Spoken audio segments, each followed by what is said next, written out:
Bihar news में स्वागत है आपका दोस्तों। मैं हूं फिरदौस गनी और आप देख रहे हैं केडीबी लाइव।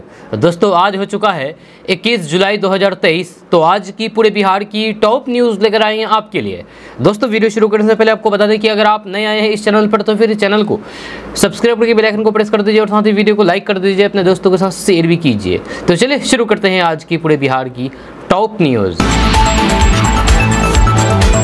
दोस्तों आज बिहार न्यूज की शुरुआत टॉप हेडलाइन के साथ करते हैं। तो बात करते हैं कि कम होंगे टमाटर के दाम, आधे रेट से भी कम मिलेगी सब्जी का बादशाह, घर तक पहुंचेगा सस्ता टमाटर। आपको बताएंगे इसी वीडियो में आगे विस्तार से। सोने और चांदी से तैयार हुआ काबा का पर्दा, कीमत जानकर के उड़ जाएंगे आपके होश। आगे आपको बताएंगे इस वीडियो में विस्तार से। सरकार का नया फरमान, राज्य के ट्रेनी टीचरों को नहीं मिलेगा मुहर्रम की छुट्टी। आपको आगे बताएंगे कि लेटर में और क्या क्या लिखा गया है।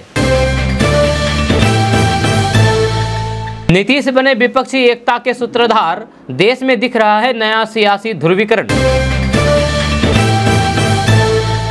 पोते को सांप ने काटा, दादी ने जिंदा सांप को डब्बे में बंद करके बच्चे के इलाज के लिए पहुंची अस्पताल।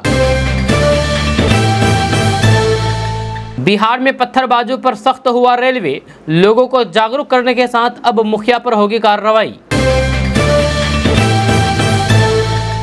बिहार में ड्रोन उड़ाने के नियम सख्त, रजिस्ट्रेशन जरूरी, पायलट को लेना होगा लाइसेंस। मिड डे मील खाने के बाद बच्चों को शुरू हुई उल्टी और पेट दर्द, 93 बच्चे पहुंचे हॉस्पिटल। वंदे भारत के बाद अब बिहार से चलेगी मजदूर स्पेशल ट्रेन, एसी डिब्बा नहीं, सिर्फ जनरल और स्लीपर कोच। कोसी सीमांचल में बाढ़ के दस्तक के बाद बेघर होने लगे लोग, भागलपुर में भी कटाव बनी आफत। बिहार में कई दल अभी भी बुलावे के इंतजार में, बनेगा अलग फ्रंट। जदयू विधायक के बेटे का बेहद अश्लील वीडियो वायरल, लोगों के बीच कई तरह की चर्चा। विधायक पुत्र ने कहा मुझे फंसाया गया है।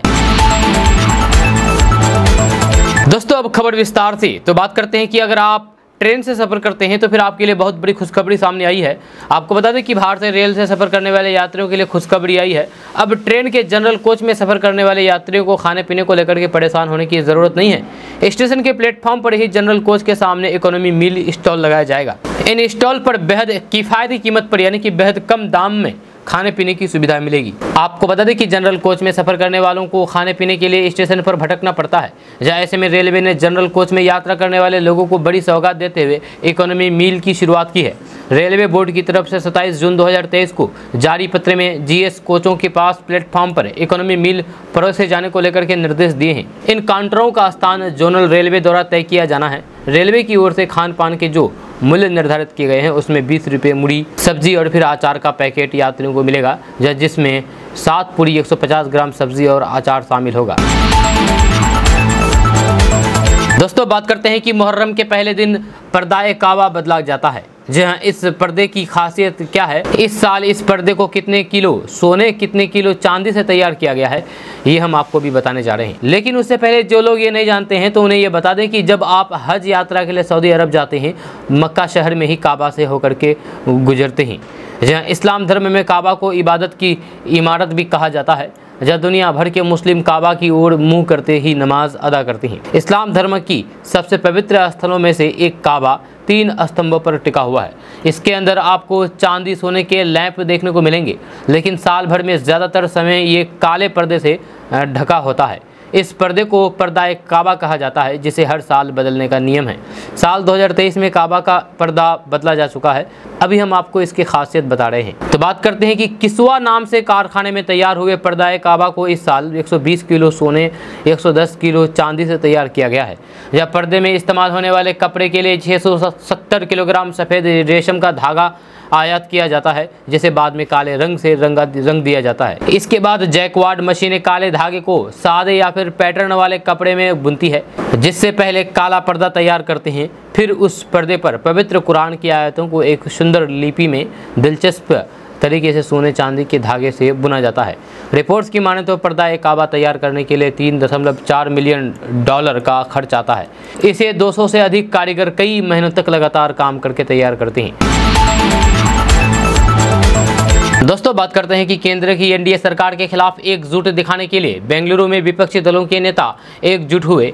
इस दौरान विपक्ष के 26 दलों के गठबंधन का नाम इंडिया रखा गया। इस नाम को रखने के लिए 26 पार्टियों के खिलाफ शिकायत दर्ज की गई है। शिकायत में कहा गया है कि इंडिया नाम रखना एम्बलम एक्ट 2022 का उल्लंघन है।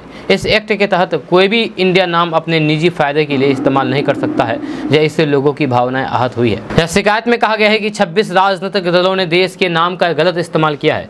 आगे सभी 26 विपक्षी के नाम लिखे गए हैं जो बेंगलुरु में हुई मीटिंग में हिस्सा थी। विपक्षी दलों ने अपने गठबंधन का नाम इंडिया रखा है। इसका मतलब Indian national development inclusive alliance है। यह गठबंधन का नाम इंडिया रखने के बाद इसकी टैगलाइन जीतेगा भारत रखी गई है। इसका लक्ष्य 2024 लोकसभा चुनाव में बीजेपी को हराना है। यह शिकायतों में नियमों का हवाला देते हुए लिखा गया है कि एम्बलम एंड नेम्स एक्ट के सेक्शन 3 के तहत कुछ नामों का इस्तेमाल वर्जित है। शिकायतों में पॉइंट 6 का भी जिक्र है जिसमें लिखा गया है कि इसके मुताबिक किसी भी शख्स द्वारा यूनियन ऑफ इंडिया नाम का इस्तेमाल वर्जित है। आगे लिखा गया है कि गठबंधन का नाम इंडिया रखकर के 26 पार्टियों ने नियम का उल्लंघन किया है या इसलिए उनको एक्ट के सेक्शन 5 के तहत सजा होनी चाहिए। दोस्तों बात करते हैं कि उत्तर प्रदेश के बरेली में तैनात एसडीएम ज्योति मौर्य और फिर जिला होमगार्ड कमांडेंट मनीष दुबे के अफेयर की खबरें इन दिनों चर्चा में है। अफेयर का यह आरोप किसी और ने नहीं बल्कि वो खुद ज्योति मौर्य के पति आलोक मौर्य ने लगाया था। हालांकि आलोक मौर्य और फिर ज्योति मौर्य के तलाक का मामला प्रयागराज के फैमिली कोर्ट में चल रहा है। मनीष दुबे से अफेयर और फिर अवैध संबंधों की खबरों पर चुप्पी तोड़ते हुए एक टीवी चैनल से बातचीत करने के दौरान ज्योति मौर्य इन सभी आरोपों पर अपना पक्ष रखा है। यह इतना ही नहीं, उन्होंने उनके मीम्स जोक्स और अश्लील गाने बनाने वाले लोगों के खिलाफ एफआईआर दर्ज कराने की बात कही है। जब पीसीएस अफसर ज्योति मौर्य ने एक टीवी चैनल से बातचीत करने के दौरान कहा है कि आजकल मेरे बारे में गलत बातें कही जा रही है, जैसे कि मेरे अवैध संबंध है और उसको लेकर के मेरे वीडियो भी वायरल किए जा रहे हैं। उन्होंने कहा है कि अब इन सब चीज़ों को लेकर के बात इतनी आगे बढ़ चुकी है कि मैं जो भी कहूँगी वह लगेगा कि मैं इस मामले में लिपापोती कर रही हूँ। उन्होंने कहा है कि इन सभी आरोपों के बारे में मैं कोर्ट में जवाब दूंगी। ज्योति मौर्य ने आगे अपने ससुराल के बारे में कहा है कि झूठ का शिकार सिर्फ मैं ही नहीं बल्कि मेरी जेठानी भी हुई है। उन्होंने कहा है कि आलोक मौर्य के परिवार ने अपने बड़े बेटे विनोद मौर्य की शादी भी आलोक की तरह झूठ बोलकर की थी। उन्होंने आगे कहा है कि जेठ की शादी के वक्त उनकी पत्नी के घर वाले को झूठ बोला गया था और कहा गया था कि लड़का यानी कि उनके जेठ पुलिस इंटेलिजेंस ब्यूरो में अधिकारी है, जबकि शादी के बाद दुल्हन यानी कि उनकी जेठानी जब घर आई तो फिर सारी पोल खुल गई जब उन्हें पता चला कि उनके पति पुलिस में अधिकारी नहीं बल्कि वे तो क्लर्क हैं। जब पीसीएस अधिकारी ज्योति मौर्य का कहना है कि मेरी जेठानी की तरह मुझसे भी शादी का वक्त झूठ बोला गया था। मुझे बताया गया था कि आलोक मौर्य ग्राम पंचायत अधिकारी हैं, लेकिन शादी के बाद पता चला है कि वे चतुर्थ श्रेणी के कर्मचारी हैं। दोस्तों बात करते हैं कि पाकिस्तान से आई सीमा हैदर ने एक और चौंकाने वाला खुलासा कर दिया है। एक टीवी इंटरव्यू के दौरान उसने कहा है कि उसका नाम मारिया खान है। जी हाँ, उत्तर प्रदेश पुलिस और एटीएस उससे पूछताछ कर रही है। वह नेपाल के रास्ते भारत में दाखिल हुई थी जब उसके साथ 4 बच्चे भी थे। उसने वीज़ा के लिए कोशिश की थी लेकिन वह उसे नहीं मिला तो फिर उसने नेपाल से भारत आने का रास्ता चुना था। इसके बाद वह दिल्ली से होते हुए ग्रेटर नोएडा आ गई थी और फिर अपने प्रेमी सचिन मीना के साथ रह रही थी। सीमा के पाकिस्तानी जासूस होने की आशंका को देखते हुए यूपी एटीएस ने उससे पूछताछ की है। सीमा हैदर का कहना है कि उसने सचिन से नेपाल में शादी कर ली थी। वह भारत में आकर के कोर्ट मैरिज करना चाहती थी, लेकिन वकील ने कागजात देखने के बाद कहा था कि ये शादी संभव नहीं है। इसके बाद वकील ने ही पुलिस को सूचना दे दी और फिर पुलिस ने उसे गिरफ्तार कर लिया। दोस्तों बात करते हैं कि बिहार में 22 जुलाई या फिर उससे पहले नीतीश कुमार अपने मंत्रिमंडल का विस्तार कर सकते हैं। इसी चर्चा के बीच मुख्यमंत्री नीतीश कुमार राजगीर से पटना लौटने के बाद अचानक से लालू प्रसाद यादव और तेजस्वी यादव से मिलने उनके आवास पर पहुंच गए और लगभग आधे घंटे तक बंद कमरे में तीनों नेताओं ने मुलाकात की। इस मुलाकात में क्या बात हुई है ये तो सामने नहीं आई है, लेकिन सूत्रों के हवाले से जो खबर सामने आ रही है उसके मुताबिक 22 जुलाई के पहले नीतीश मंत्रिमंडल का विस्तार हो सकता है। दरअसल मंत्रिमंडल विस्तार की चर्चा तब तेज हुई जब पटना में बीजेपी विरोधी नेताओं पार्टियों की जो बैठक हुई थी। जब बैठक खत्म होने के बाद जब तमाम नेता हॉल से बाहर निकल रहे थे तभी राहुल गांधी ने नीतीश कुमार से पूछा था कि मंत्रिमंडल विस्तार कब कर रहे हैं। तब नीतीश कुमार ने कहा था कि कितना बनाना है, और फिर तभी से ये कयास लगाए जा रहे थे। जब बेंगलुरु की बैठक खत्म हुई तो फिर नीतीश मंत्रिमंडल विस्तार की चर्चा तेज हो गई है। मंत्रिमंडल विस्तार को लेकर के सूत्रों के हवाले से जो खबर सामने आ रही है उसके मुताबिक आरजेडी कोटा से 2 मंत्री बन सकते हैं, वही कांग्रेस कोटा से भी 2 लोगों को मंत्री बनाने की खबर सामने आ रही है। जिन नामों की चर्चा तेज है उसके मुताबिक आरजेडी के भूमिहार कोटा से कार्तिक मास्टर फिर रिपीट हो सकते हैं, जिन्होंने तब मंत्रिमंडल से इस्तीफा दे दिया था जब एक कानूनी मामले में फंस गए थे। दोस्तों बात करते हैं कि बिहार के मंत्री तेज प्रताप यादव की तबीयत कल अचानक बिगड़ गई। जी हां, लालू प्रसाद यादव के बड़े बेटे और मंत्री तेज प्रताप यादव की तबीयत बुधवार की शाम अचानक बिगड़ गई, जिसके बाद उन्हें अस्पताल में भर्ती कराया गया। बताया जाता है कि राजद अध्यक्ष लालू प्रसाद यादव के पुत्र तेज प्रताप यादव देर शाम अपने आवास पर थे और सीने में तेज दर्द को लेकर के शिकायत की, जिसके बाद उन्हें कंकरबाग के एक निजी अस्पताल में लाया गया। यहाँ डॉक्टर उन्हें तुरंत गहन चिकित्सा कक्ष में ले गए, जहाँ डॉक्टरों ने उनकी जाँच की। इस मामले में राजद या लालू प्रसाद यादव के परिवार की ओर से अभी तक कोई भी प्रतिक्रिया सामने नहीं आई है। हालांकि तेज प्रताप यादव का एक वीडियो सामने आया है, जिस वीडियो में तेज प्रताप यादव एक बेड पर लेटे हुए हैं दिख रहे हैं और फिर चिकित्सक यानी कि डॉक्टर उनकी जांच कर रहे हैं। तेज प्रताप यादव राजद अध्यक्ष के पुत्र यानी कि लालू प्रसाद यादव के बेटे हैं और बिहार के उप मुख्यमंत्री तेजस्वी यादव के बड़े भाई हैं। तेज प्रताप यादव बिहार के स्वास्थ्य मंत्री भी रह चुके हैं। दोस्तों बात करते हैं कि पाकिस्तान से 4 बच्चों के साथ भारत में अवैध तरीके से घुस करके प्रेमी सचिन के साथ रहने वाली सीमा गुलाम हैदर के बारे में रोज नए नए खुलासे हो रहे हैं। यह केंद्रीय और उत्तर प्रदेश की जांच एजेंसियां लगातार सीमा हैदर से पूछताछ कर रही है।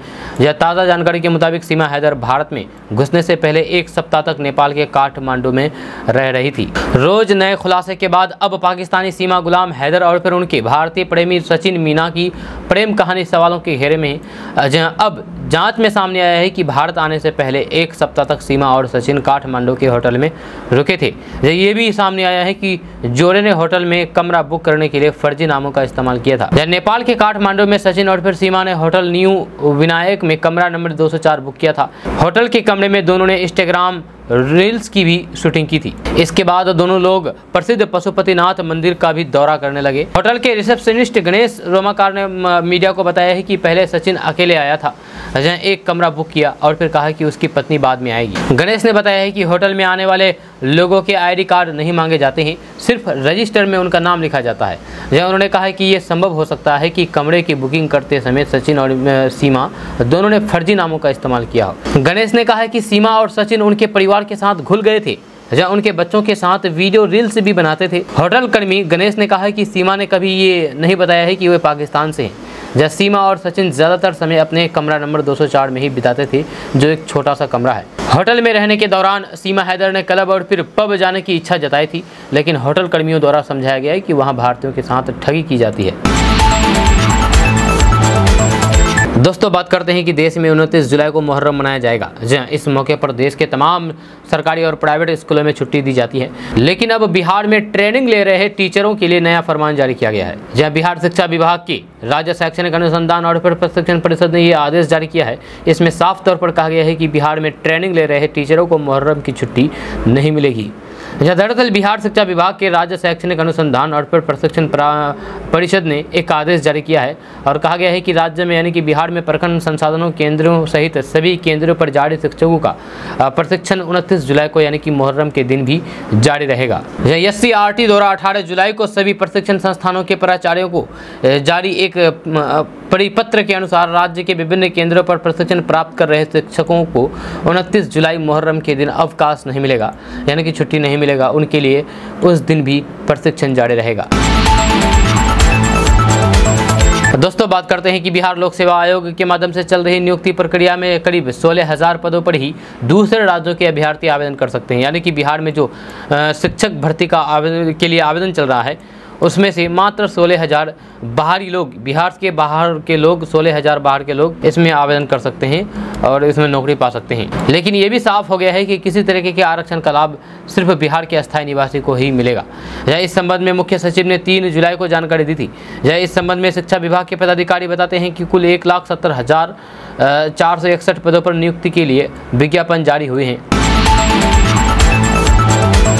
दोस्तों बात करते हैं कि विपक्षी दलों को एक सूत्र में बांधने को लेकर के बिहार के मुख्यमंत्री नीतीश कुमार भाजपा के खिलाफ बनी इंडिया के सूत्रधार बन के करके उभरे हैं। जब भाजपा के खिलाफ तैयार गठबंधन में शामिल 26 दलों के प्रभाव वाले राज्यों में वोटरों का रुख बदला, तो फिर अगले साल 2024 में होने वाले लोकसभा चुनाव में भाजपा को एक मजबूत विकल्प का सामना करना पड़ सकता है। भाजपा के खिलाफ जिन दलों ने एक छतरी में आने का फैसला किया है, उनके प्रभाव वाले राज्यों में यूपी को छोड़ दिया जाए तो फिर बाकी के 9 राज्य बिहार, बंगाल, झारखंड, छत्तीसगढ़, कर्नाटक, मध्य प्रदेश, महाराष्ट्र, राजस्थान, तमिलनाडु में लोकसभा की 276 सीटें आती है। इन राज्यों में 2019 के लोकसभा चुनाव में भाजपा की झोले में 155 सीटें आई थी। लोकसभा में बहुमत का आंकड़ा 272 का है, यानी कि 272 सांसदों के समर्थन से ही केंद्र में नई सरकार बन सकेगी। जब भाजपा के पास फिलहाल 303 सांसद है। राजनीतिक जानकारों का मानना है कि भाजपा के पास इन राज्यों में सांसदों की संख्या अधिकतम पहुंच चुकी है। अब इसमें बढ़ोतरी की शायद ही कोई गुंजाइश है। जहाँ यूपी में कुल 80 में से भाजपा के पास 62 सांसद हैं। ऐसे में मौजूदा सीटों में तनिक भी कमी आई तो फिर भाजपा को अपनी सरकार बचाने के लिए एड़ी चोटी तक करनी पड़ेगी। इन्हीं परिस्थितियों में विपक्ष की इंडिया में शामिल दलों ने भाजपा के खिलाफ साझा उम्मीदवार उतारने का फैसला कर लिया है, तो फिर देश में अगले साल नए समीकरण के बनने की संभावना प्रबल है। दोस्तों बात करते हैं कि बिहार के सुपौल जिले के त्रिवेणीगंज इलाके में हिम्मत वाली दादी की चर्चा हो रही है। त्रिवेणीगंज की कटखोलवा की रहने वाली दादी ने पोते की जान बचाने के लिए जहरीली सांप को भी पकड़ने से गुरेज नहीं किया। कटखोलवा वार्ड की रहने वाली शांति देवी का 2 साल का पोता दरवाजे पर खेल रहा था। इसी दौरान जहरीली सांप ने उसे डस लिया, जिसके बाद बच्चा रोने लगा तो फिर दौड़ करके आई दादी ने सांप को गुजरते देखा। फिर क्या था, दादी ने हिम्मत दिखाते हुए सांप को पकड़ करके डब्बे में बंद कर दिया, जिसके बाद डॉक्टरों ने तत्काल बच्चे का इलाज शुरू किया और अब दादी की चर्चा सरेआम हो रही। कुछ लोग सांप को देखने के लिए त्रिवेणीगंज अस्पताल पहुंचने लगे। यहाँ दादी शांति देवी के अनुसार उसके पोते पत्तम के पैर में सांप के काटने का निशान भी है। त्रिवेणीगंज अस्पताल में मौजूद डॉक्टर रमेश कुमार का कहना है कि बच्चे का इलाज जारी है। घंटे भर के बाद भी बच्चे में सांप काटने के कोई भी स्पष्ट लक्षण सामने नहीं आ रहे हैं। दोस्तों बात करते हैं कि भारतीय रेलवे की सिर्फ वंदे भारत ट्रेन को ही आधुनिक बनाने का जोर नहीं दे रही है, बल्कि सभी ट्रेनों को अपग्रेड करने की तैयारी कर रही है। केंद्र सरकार की निगाह अगले कुछ साल में ट्रेनों की सूरत पूरी तरीके से बदल देने पर है। ज़्यादा भीड़ वाले रूट पर स्टैंडर्ड ट्रेनें चलाने की भी तैयारी है, ताकि यात्रियों को आने जाने के लिए सीट खाली होने या फिर टिकट कंफर्म होने का इंतजार न करना पड़े।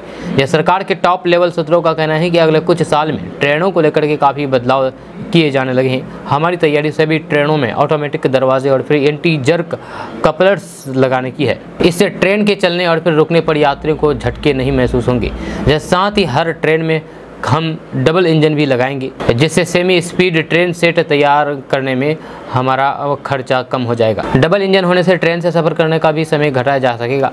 सूत्रों का कहना है कि हर ट्रेन में एक इंजन आगे की ओर और एक इंजन पीछे की ओर लगाया जाएगा। इससे आगे बढ़ने और पीछे चलने में ट्रेनों को कम समय भी लगेगा और फिर स्पीड में भी बढ़ाई जा सकेगी। बिल्कुल वंदे भारत ट्रेन की तरह जो डिस्ट्रीब्यूटेड पावर टेक्नोलॉजी पर काम करती है।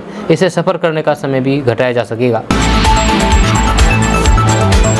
दोस्तों बात करते हैं कि देश में पिछले कुछ समय से ट्रेनों पर पत्थरबाजी की घटनाएं बढ़ गई है। इससे निपटना रेल प्रशासन के लिए किसी चुनौती से कम नहीं है। नवादा जिले में रेलवे ट्रैक के पास पत्थर फेंकना, ट्रेन के कोच में इंजन पर पत्थर मारना, रेलवे पटरी के किनारे बसे गांव के लोगों को इसके लिए हमेशा आरपीएफ की तरफ से जागरूक भी किया जा रहा है। मंगलवार को संध्या शाम 7 बजे गया से किऊल जा रही मालगाड़ी इंजन पर पत्थरबाजी कर दिया गया, जिसके चलते लोको पायलट बाल बच गए। जिस जगह पर यह घटना घटी है उस स्थान आंती पंचायत में पड़ती है। जब किऊल पहुंच करके लोको पायलट ने अज्ञात लोगों पर एफआईआर दर्ज करवाई है। दोस्तों बात करते हैं कि बिहार में खेती करने वाले किसानों के लिए एक अच्छी खबर सामने आ रही है। ताज़ा रिपोर्ट्स के मुताबिक बिहार के किसान अगर जामुन की खेती करते हैं तो फिर उन्हें सरकार के द्वारा सब्सिडी के तौर पर 30,000 रुपये की राशि दी जाएगी। खबर के अनुसार एकीकृत बागवानी विकास मिशन योजना के तहत राज्य के यानी कि बिहार के किसानों को जामुन की खेती करने के लिए प्रति इकाई लागत का 50% अनुदान मिलेगा। इस अनुदान का लाभ लेकर के राज्य के यानी कि बिहार के किसान अपने खेतों में जामुन लगा सकते हैं। आपको बता दें कि बिहार में जामुन की खेती को बढ़ावा देने के लिए सरकार के द्वारा एकीकृत बागवानी विकास मिशन योजना चलाई जा रही है। इस योजना के तहत किसानों को जामुन की खेती के लिए प्रेरित किया जाएगा। इससे किसानों के आय में बढ़ोतरी होगी। अब आप सोच रहे होंगे कि इसके लिए आखिर आवेदन कैसे करें, तो आपको बता दूं कि इसके लिए आपको ऑनलाइन के द्वारा आवेदन करना होगा और ये वेबसाइट है www.horticulture.bihar.gov.in। इस वेबसाइट पर जाकर के आपको ऑनलाइन के द्वारा आवेदन करना होगा। या वहीं बिहार सरकार उद्यान निदेशालय कृषि विभाग की आधिकारिक वेबसाइट पोर्टल पर जाकर के इसके बारे में पूरी जानकारी प्राप्त कर सकते हैं। दोस्तों बात करते हैं कि बिहार में अगर आप मछली पालन करना चाहते हैं तो फिर आपको सरकार के द्वारा 42,000 रुपये की राशि दी जाएगी। ये पैसा सब्सिडी के रूप में उपलब्ध कराया जाएगा, जहाँ इसका लाभ लेकर के बिहार के लोग मछली पालन का बिजनेस शुरू कर सकते हैं। खबर के अनुसार जलाशय में मछली फिंगरलिंग हार्वेस्टिंग यूनिट की लागत 60,000 रुपये प्रति हेक्टेयर पर 70% का अनुदान मिलेगा, यानी कि सरकार के द्वारा 42,000 रुपये मिलेंगे। वहीं 3 लाख रुपये प्रति केज और फिर 10,50,000 रुपये प्रति पेन लागत पर भी 70% सब्सिडी दी जाएगी। आपको बता दें कि बिहार सरकार जलाशय मत्स्य विकास योजना के तहत मछली पालन के लिए सभी वर्ग के लाभुकों को इकाई लागत का 70% अनुदान दिया जाएगा। इसका लाभ लेने के लिए आप 31 जुलाई तक ऑनलाइन के द्वारा आवेदन कर सकते हैं। अब आप सोच रहे होंगे कि इसके लिए आवेदन कैसे करें, तो आपको बता दूं कि बिहार में सरकार से पैसा लेकर के मछली पालन करना चाहते हैं तो फिर आप आधिकारिक वेबसाइट पोर्टल fisheries.bihar.gov.in पर जाकर के ऑनलाइन के द्वारा आवेदन कर सकते हैं। ऑनलाइन आवेदन की प्रक्रिया शुरू हो चुकी है।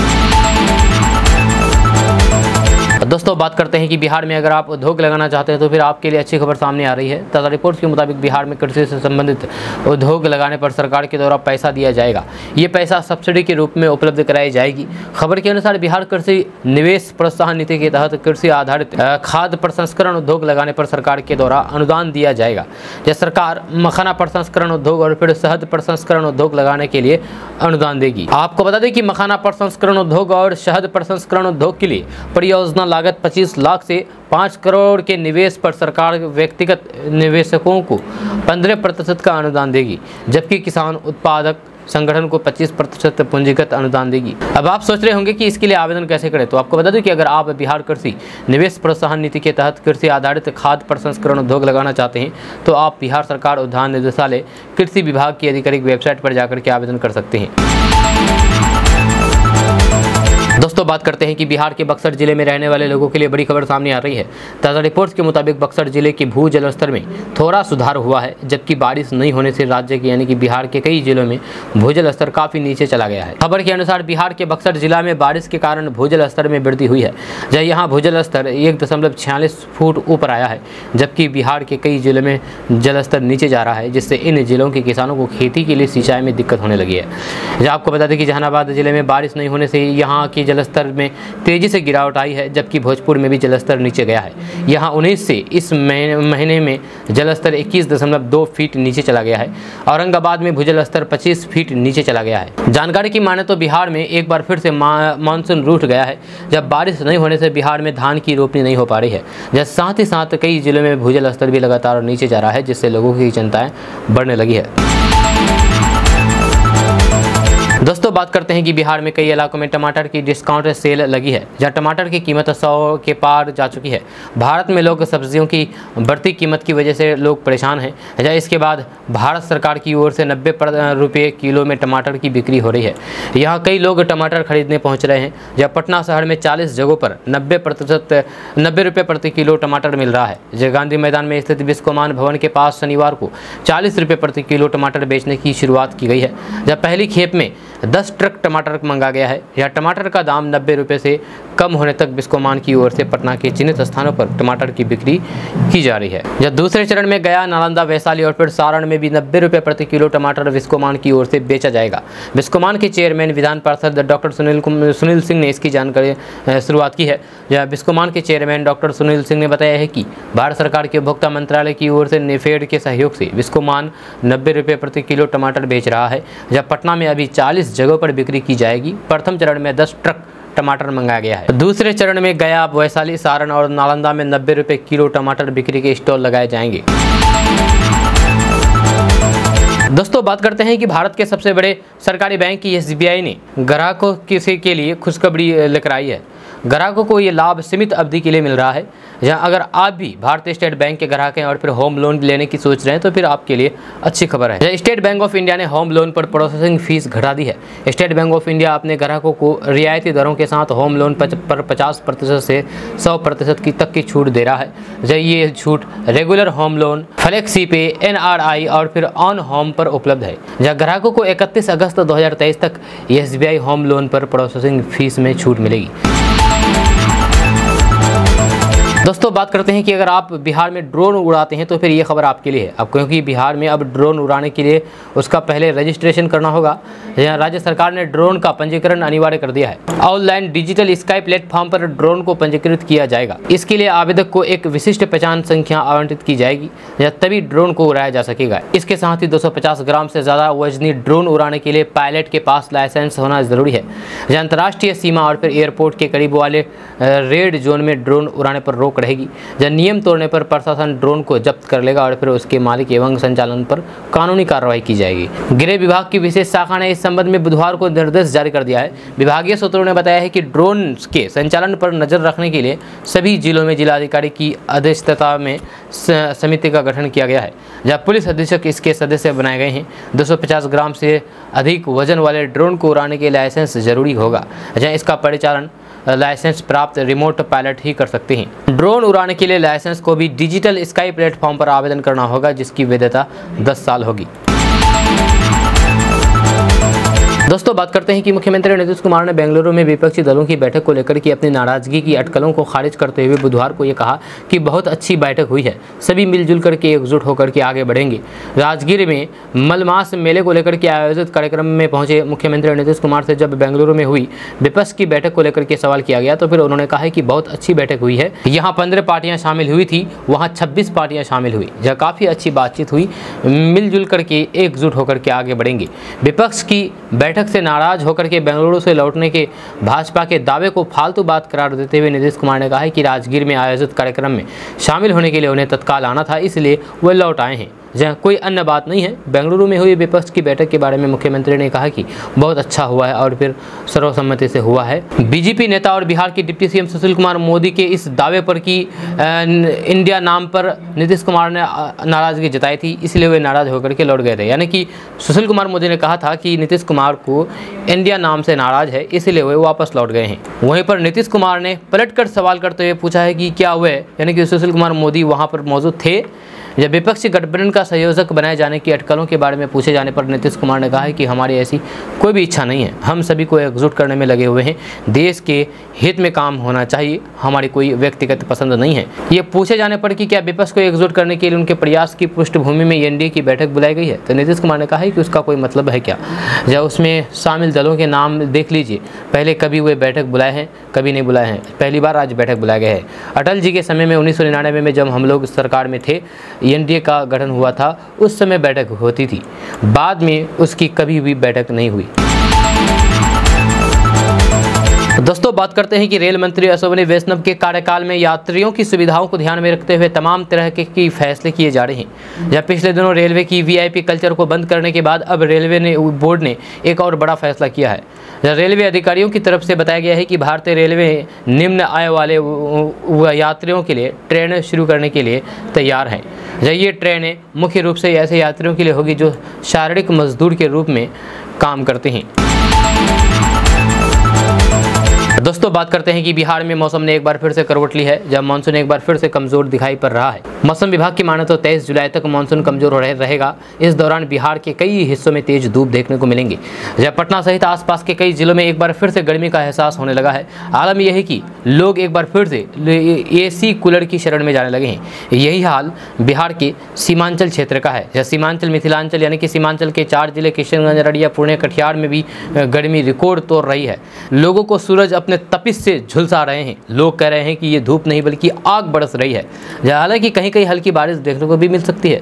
जहाँ इस अवधि में अधिकतम तापमान 34 से 37 डिग्री सेल्सियस के बीच रह सकता है, वही न्यूनतम तापमान 27 से 29 डिग्री सेल्सियस के आसपास रह सकता है। मौसम विभाग की माने तो पटना सहित बिहार के अधिकांश भागों में कुछ दिनों तक बारिश के आसार नहीं है। बारिश नहीं होने से तापमान में बढ़ोतरी हो रही है, जिसके कारण लोगों को उमस भरी गर्मी का सामना करना पड़ रहा है। जब पिछले 2 दिनों से भी गर्मी देखने को मिल रही है। मौसम विभाग से मिली जानकारी के अनुसार 24 जुलाई तक बिहार के कुछ जिलों में मानसून की आंशिक सक्रियता देखने को मिल सकती है।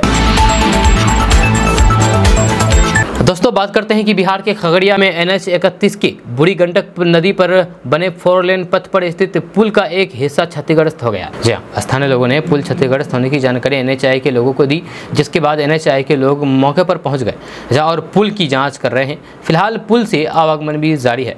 आपको बता दें कि जिस जगह पर पुल क्षतिग्रस्त हुआ है उसके समानांतर में दूसरे लेन पर पुल बना है, जब लोगों को दूसरे लेन के पुल से आवागमन करने की अपील की गई है ताकि सुरक्षा के दृष्टिकोण से क्षतिग्रस्त हुए पुल के हिस्से की मरम्मत की जा सके। जब फिलहाल पुल के टूटे हुए हिस्से की जांच चल रही है और फिर क्षतिग्रस्त होने के कारणों का पता लगाया जा रहा है। आपको बता दें कि बिहार में नदी पर बने पुल के क्षतिग्रस्त होने का ये कोई पहला मामला नहीं है। इससे पहले भी बिहार में कई ऐसे पुल हैं जो ध्वस्त हो चुके हैं। जब बीते 4 जून को भागलपुर जिले में बन रहे अगवानी घाट पर पुल भरभरा करके गिर गया था, जब पिछले साल भी ये पुल बनाने के दौरान एक बार फिर से गिर गया था। दोस्तों बात करते हैं कि बिहार के समस्तीपुर में चुनावी रणनीतिकार प्रसाद किशोर इन दिनों पद यात्रा कर रहे हैं। इस दौरान वे लगातार लोगों से मुलाकात भी कर रहे हैं, जहां साथ ही साथ सभा को भी संबोधित कर रहे हैं। 19 जुलाई को समस्तीपुर में सभा को संबोधित करते हुए उन्होंने जदयू और आरजेडी पर जम करके हमला बोला है। उन्होंने कहा कि बिहार को लूट करके ये दोनों अपनी अपनी पार्टी चला रहे हैं। आखिर इनके पास इतना पैसा आता कहाँ से है? इन्हें जनता को बताना चाहिए कि आखिर उनकी पार्टियाँ किसके पैसे से चलती है। समस्तीपुर में चुनावी रणनीतिकार प्रशांत किशोर ने महागठबंधन सरकार पर जम करके हमला बोला है। उन्होंने सरकार की कार्यशैली पर सवाल उठाया है, जैसे साथ ही बिगड़ रही कानून व्यवस्था को लेकर भी महागठबंधन की सरकार पर हमला बोला है। उन्होंने तेजस्वी यादव और नीतीश कुमार का नाम लिए बगैर कहा है कि इन दोनों को बिहार के कानून व्यवस्था की चिंता नहीं है, इनके पास लॉ एंड ऑर्डर को देखने का समय नहीं है। प्रशांत किशोर ने बिहार में बढ़ रहे अपराध और फिर शराबबंदी के लिए भी उन्हें जिम्मेदार ठहराया है। उन्होंने कहा है कि भले ही राज्य में यानी कि बिहार में शराबबंदी कानून लागू किया गया है, लेकिन उसके बावजूद हर जगह लोग न केवल शराब का सेवन कर रहे हैं बल्कि बड़े पैमाने पर शराब की बिक्री भी हो रही है। दोस्तों बात करते हैं कि बिहार सरकार के वन एवं पर्यावरण मंत्री तेज प्रताप यादव की तबीयत खराब चल रही है। जहां उन्हें सीने में दर्द की शिकायत थी, जिसके बाद उन्हें पटना के मेडिवर्सल अस्पताल में भर्ती कराया गया था, जहां कार्डियोलॉजिस्ट ने उनका इलाज किया और फिर तमाम जांच रिपोर्ट सही आने के बाद उन्हें डॉक्टरों की एक टीम के साथ घर भेज दिया। जहां डॉक्टरों का कहना है कि अब उनके हालात में सुधार है, जहां डॉक्टरों की टीम उनकी सेहत पर नजर रखेगी। आपको बता दें कि तेज प्रताप यादव को बुधवार को ICU में एडमिट किया गया था, जहाँ डॉक्टर्स की टीम लगातार उनके स्वास्थ्य की जाँच कर रही है। जहाँ उनकी सभी तरीके की जाँच की गई है। जाँच रिपोर्ट सामान्य आने के बाद देर रात उन्हें डिस्चार्ज कर दिया गया। फिलहाल वे घर पड़ी है, जहां 4 डॉक्टर्स की टीम उसकी सेहत पर नज़र बनाए हुए हैं, उनका इलाज कर रहे डॉक्टर विकास सिंह ने बताया है कि फिलहाल वह बिल्कुल सही है, कोई घबराने की बात नहीं है। दोस्तों बात करते हैं कि बिहार में सरकारी स्कूलों में बेहतर पढ़ाई के साथ शुद्ध भोजन उपलब्ध करवाने का दावा हर राज्य सरकार की तरफ से किया जाता है।